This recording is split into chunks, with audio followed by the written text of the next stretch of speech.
Halo pemirsa GPR TV dari Sabang sampai Merauke, dari Miangas hingga Pulau Rote. Kembali lagi bersama Bilki Sabila dalam program Kominfo Newsroom. Halo pemirsa GPR TV dari Sabang sampai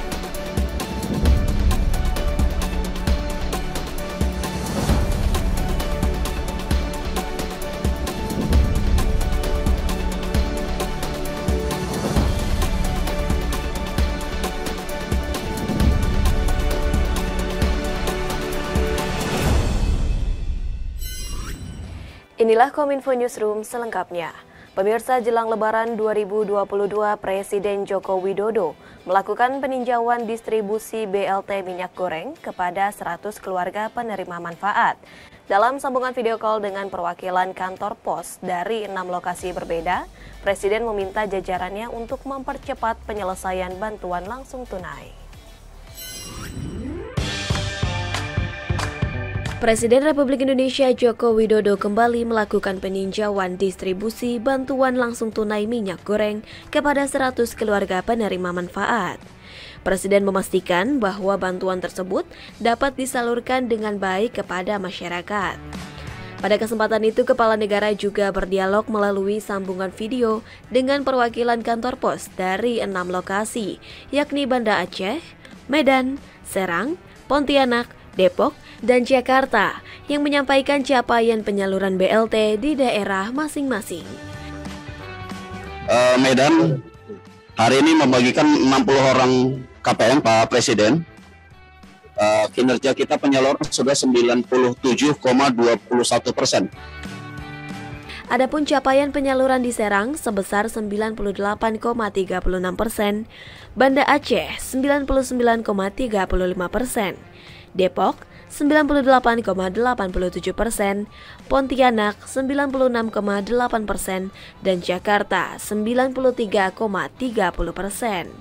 Usai menerima laporan, Presiden mengingatkan kepada jajaran terkait untuk segera menyelesaikan penyaluran bantuan. Tolong disampaikan kepada para penerima bahwa BLT minyak goreng ini betul-betul digunakan sesuai yang telah diarahkan oleh Menteri Sosial, baik itu untuk membeli minyak goreng maupun sembako, tapi jangan dipakai untuk beli pulsa.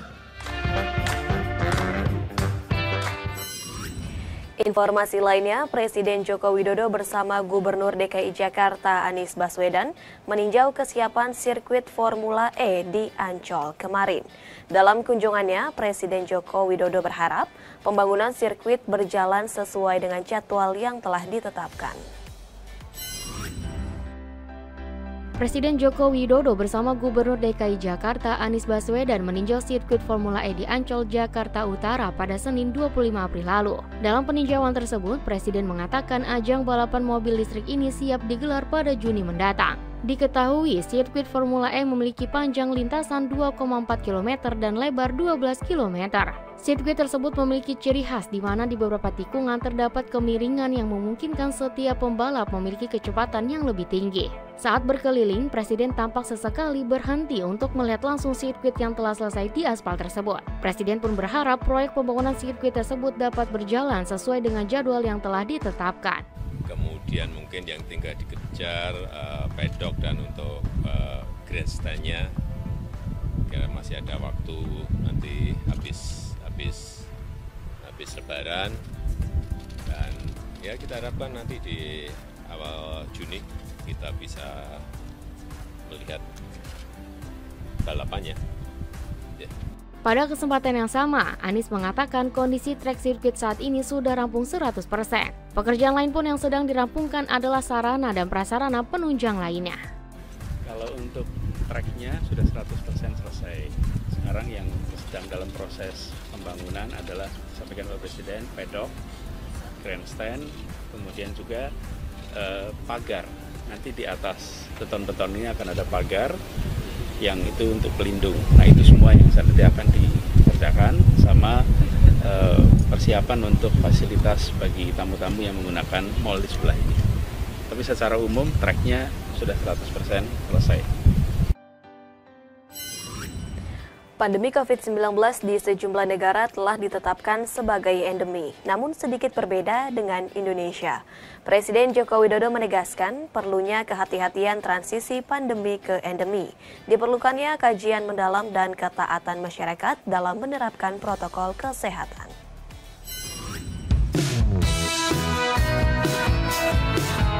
Presiden Republik Indonesia Joko Widodo memandang bahwa transisi dari pandemi COVID-19 menuju endemi harus dilakukan secara hati-hati melalui berbagai tahapan. Hal tersebut diungkapkan Presiden terkait diperbolehkannya mudik pada Lebaran tahun 2022 dan dampaknya pada transisi tersebut. Menurut Presiden, pemerintah tak ingin mengikuti negara lain dalam melonggarkan protokol kesehatan, seperti memperbolehkan membuka masker. Karena itu, pemerintah tidak akan tergesa-gesa melonggarkan kebijakan agar bisa segera beralih menuju periode endemi. Yang pertama memang mudik kita perbolehkan karena melihat angka-angka kasus harian memang sudah sangat rendah. Dan kasus aktifnya kan sudah di bawah 20.000, memang rendah. Tetapi apapun ada masa transisi yang kita masih harus hati-hati. Saya tidak ingin kayak negara-negara lain langsung buka masker. Tidak. Ini masih ada transisi kira-kira 6 bulan.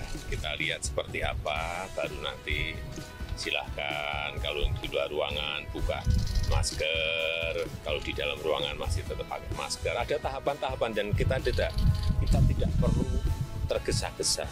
Karena apapun kita punya pengaman saat Delta seperti apa, saat Omikron seperti apa, sehingga kehati-hatian, kewaspadaan itu tetap harus.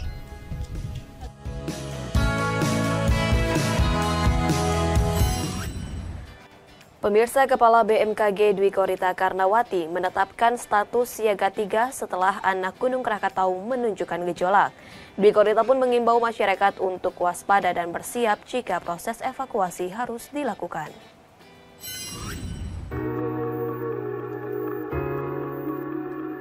Kepala Badan Meteorologi, Klimatologi, dan Geofisika Dwi Korita Karnawati mengimbau seluruh pengelola usaha dan pemerintah daerah serta masyarakat untuk bersiaga setelah Gunung Anak Krakatau berstatus level 3.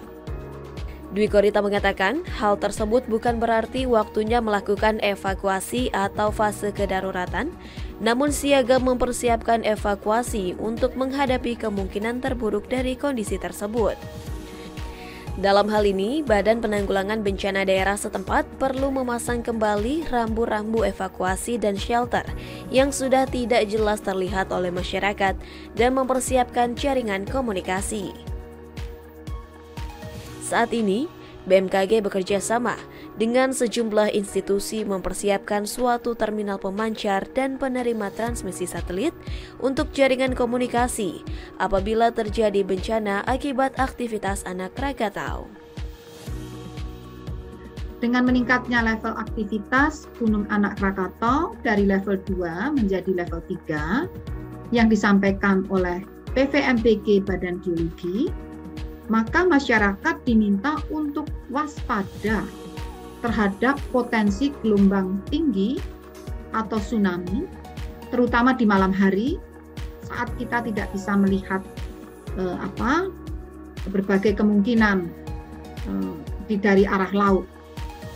Dan tentunya waspada sesuai dengan diminta untuk waspada terhadap potensi gelombang tinggi atau tsunami sesuai dengan informasi yang disampaikan oleh BMKG. Kepala BMKG Dwi Korita berharap dari persiapan tersebut masyarakat dapat mengantisipasi datangnya bencana ketika aktivitas Gunung Anak Krakatau mulai meningkat dan informasi yang diberikan pada saat ini dapat dilanjutkan dengan persiapan di lapangan.